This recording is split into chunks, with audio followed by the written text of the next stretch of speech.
नमस्कार दोस्तों, मैं सीए उमेश शर्मा आपके सामने बड़ा ही एक इंटरेस्टिंग सब्जेक्ट लेके आया हूं। वो है analysis of advisory of GSTN on ITC of April 22। 15 मई 2022 को एक एडवाइजरी इशू हुई है और उसके हिसाब से आईटीसी टू बी के हिसाब से लेना है या नहीं लेना है। तो बड़ा सवाल है, टू बी और नॉट टू बी। तो चलो देखते हैं हम क्या है इस एडवाइजरी के अंदर। तो let's analyse it before accepting it. क्योंकि एडवाइजरी इशू हुई है तो सेक्शन क्या कह रहा है, रूल क्या कह रहा है, ये सारा देख के ही अपने दिमाग की बत्ती हमको उजाला करनी पड़ रही है कि ये कैसी एडवाइजरी आ गई है और हम इसको एक्सेप्ट करें या ना करें। तो is it okay? With effect from 1 जनवरी 2022 नया सेक्शन 16(2)(a) आया है। फिर रूल 36(4) आए हैं और 2A को उन्होंने साइड में करके 2B को लाया है। तो एडवाइजरी क्या इशू हुई है? एडवाइजरी इशू हुई है कि इनकम्प्लीट 2B इन सम केसेस। ये 15 मई 2022 को इशू हुई है और इसमें लिखा है, it has been notice that in few cases certain records are not reflected in to be statement for the period April 22. However, such records are visible in 2A of such recipient. The technical team is working to resolve that issue. The impacted taxpayers can generate fresh to be at the earliest. In such cases, and in interim, affected taxpayer interested in filing 3B are requested to file return on self-assessment basis as per 2A. तो दोस्तों, technical issues के कारण 2B के अंदर कुछ invoices नहीं दिख रहे, 2A में दिख रहे हैं, उस हिसाब से 3B फाइल कर सकते हैं, ऐसा ये एडवाइजरी आई है। तो देखते हैं कि ये एडवाइजरी का क्या परिणाम होगा।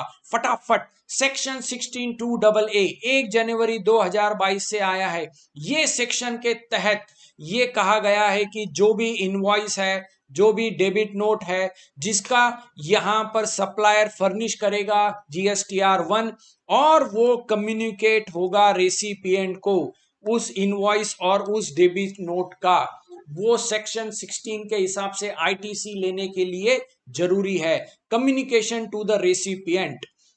और आगे रूल 36(4) भी अमेंड हुआ है 1 जनवरी 2022 से। उसमें ये लिखा गया है कि no input tax credit shall be avail by the registered person in respect of invoice और debit notes the details of which are not furnished unless such are shown in GSTR 1 by the supplier and it is communicated to the recipient in 2B. अब यहां पर advisory कहती है कि 2B में नहीं दिख रहा है, 2A में दिख रहा है, फिर भी आप आईटीसी ले सकते हो।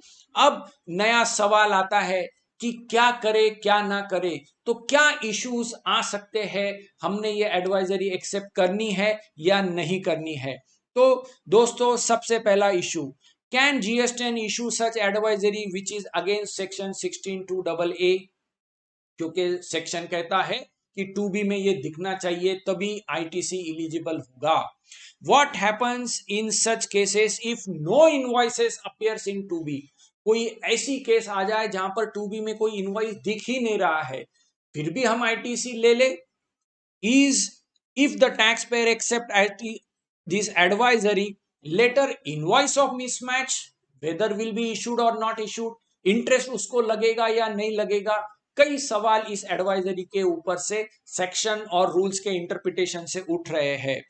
तो क्या दोस्तों सेक्शन 16(2)(a) ये डायरेक्टरी है और मैंडेटरी नहीं है? कुछ ऐसी इंपॉर्टेंट बात इस एडवाइजरी से हमारे सामने आ रही है क्या?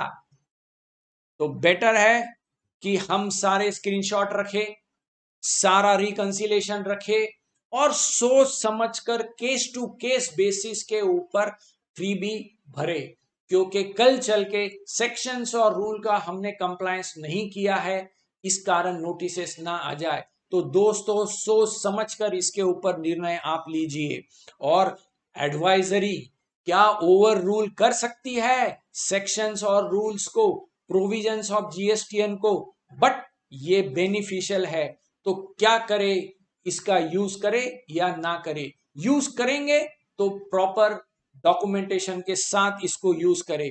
और आखिरी सबसे बड़ा मुद्दा, is the starting of litigation between the law and technology, क्योंकि लॉ कहता है कि आपको आईटीसी नहीं मिलेगा, टेक्नोलॉजी कहता है आप आईटीसी टू बी में नहीं दिख रहा है तो नहीं ले सकते। बट टेक्नोलॉजी का ही इश्यू आ गया है कि वो टू बी कम्युनिकेट नहीं हो रहा है जीएसटीएन नेटवर्क की ओर से।